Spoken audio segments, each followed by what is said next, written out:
इस वीडियो में हम टैलेंट एक्विजिशन के बारे में स्टडी करेंगे कि टैलेंट एक्विजिशन क्या होती है, टैलेंट एक्विजिशन कैसे की जाती है, टैलेंट एक्विजिशन का प्रोसेस क्या होता है और इसमें कितने स्टेप्स इन्वॉल्व होते हैं और फिर हर एक स्टेप को वन बाय वन डिटेल के साथ स्टडी करेंगे। What is talent acquisition? Talent acquisition की लिटरल मीनिंग है टैलेंट को एक्वायर करना। कंपनीज या ऑर्गेनाइजेशंस में टैलेंटेड एम्प्लॉयज को लेके आना, इसे कहते हैं टैलेंट एक्विजिशन। टैलेंट एक्विजिशन एक ऐसा प्रोसेस है जिसके थ्रू कंपनी के अंदर स्किल्ड और टैलेंटेड एम्प्लॉयज को लेके आया जाता है ताकि कंपनी की एचआर नीड्स को फुलफिल किया जा सके। Talent acquisition is an ongoing strategy to find specialists, leaders और future executives for a company. Talent acquisition एक ऑनगोइंग स्ट्रेटजी है, एक कंटिन्यूस प्रोसेस है जिसके थ्रू स्पेशलिस्ट, लीडर्स और फ्यूचर एग्जीक्यूटिव्स को फाइंड किया जाता है, उनकी रिक्रूटमेंट और सिलेक्शन की जाती है, उनकी प्लेसमेंट की जाती है ताकि कंपनी की एचआर नीड्स को फुलफिल किया जा सके। Talent acquisition focus on long term HR planning and finding appropriate candidates for positions having specific skill set. Talent acquisition के अंदर लॉन्ग टर्म एचआर प्लानिंग की जाती है कि कंपनी को नेक्स्ट 5 ईयर्स और 10 ईयर्स में किस तरह के एम्प्लॉयज चाहिए होंगे, एम्प्लॉयज के पास किस तरह का स्किल सेट होना चाहिए। टैलेंट एक्विजिशन से सक्सेशन प्लानिंग भी की जाती है कि अगर कंपनी एग्जीक्यूटिव्स रिटायर हो जाते हैं या वो रिजाइन कर देते हैं तो उनकी जगह कौन लेगा, किस इंडिविजुअल को टॉप मैनेजमेंट पोजीशन पर अपॉइंट किया जाएगा। Talent acquisition deals with strategies, tactics and processes for identifying, recruiting and retaining the human resources a company needs. Talent acquisition में स्ट्रेटजीज बनाई जाती हैं, प्रोग्राम्स बनाए जाते हैं और इन स्ट्रेटजीज और प्रोग्राम्स को इंप्लीमेंट किया जाता है ताकि ह्यूमन रिसोर्सेज की आइडेंटिफिकेशन की जा सके, उनकी रिक्रूटमेंट और हायरिंग की जा सके कंपनी की एचआर नीड्स को फुलफिल करने के लिए। आमतौर पर टैलेंट एक्विजिशन और रिक्रूटमेंट को एक ही समझा जाता है, लेकिन ऐसा नहीं होता। रिक्रूटमेंट का मतलब होता है कि कंपनी के अंदर जो वेकेंट जॉब पोजीशंस होती हैं उनको फिलअप करना। रिक्रूटमेंट कंपनी की शॉर्ट टर्म नीड्स को फुलफिल करने के लिए की जाती है, जबकि टैलेंट एक्विजिशन कंपनी की लॉन्ग टर्म गोल्स को अचीव करने के लिए की जाती है कि इन अ लॉन्गर रन कंपनी को किस तरह के एम्प्लॉयज चाहिए होंगे, एम्प्लॉयज के पास किस तरह का स्किल सेट होना चाहिए, किस क्वांटिटी में एम्प्लॉयज चाहिए होंगे, टैलेंट की आइडेंटिफिकेशन कैसे की जाएगी, उसकी सिलेक्शन कैसे की जाएगी और फिर उसकी प्लेसमेंट कैसे की जाएगी। टैलेंट एक्विजिशन कैसे की जाती है? टैलेंट एक्विजिशन के प्रोसेस के अंदर 6 डिफरेंट स्टेप्स इन्वॉल्व होते हैं। First one is sourcing and lead generation.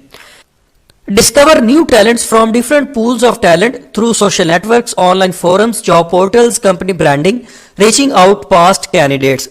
इस स्टेप के अंदर क्या होता है कि टैलेंट को आइडेंटिफाई किया जाता है और टैलेंटेड कैंडिडेट्स को एक्सेस किया जाता है।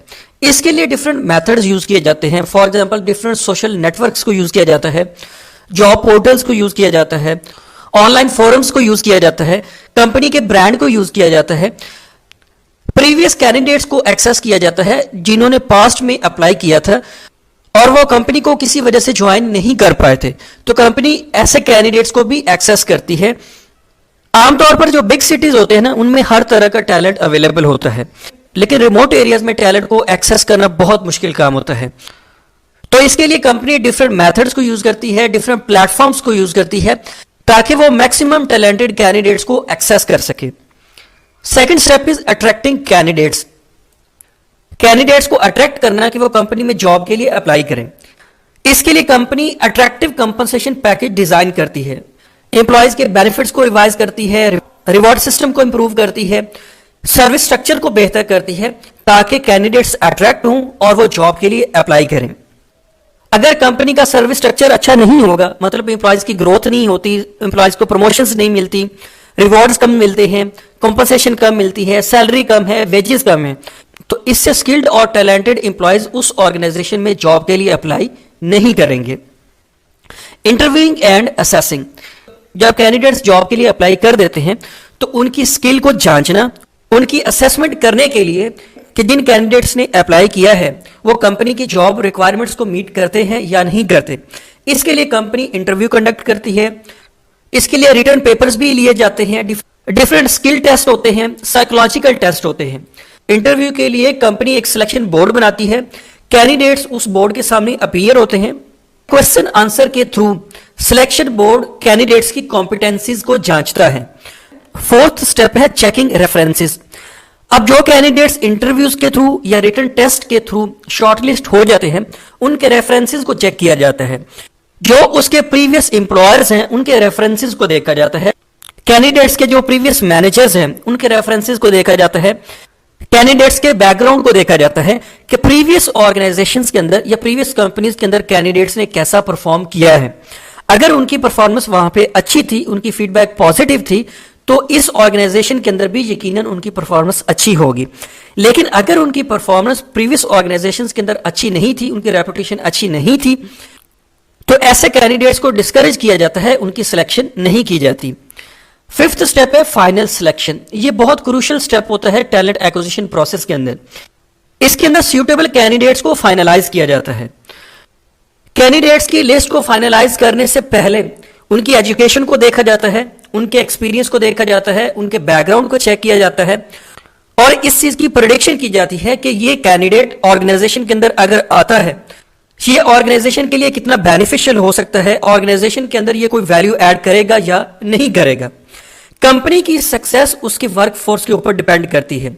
अगर ऑर्गेनाइजेशन के एम्प्लॉयज टैलेंटेड होंगे, एक्सपीरियंस्ड होंगे, स्किल्ड होंगे, तो उनका काम क्वालिटी ओरिएंटेड होगा, जिससे कंपनी का प्रॉफिट बढ़ता है, कंपनी को अपने कंपेटिटर्स के ऊपर एज हासिल होता है।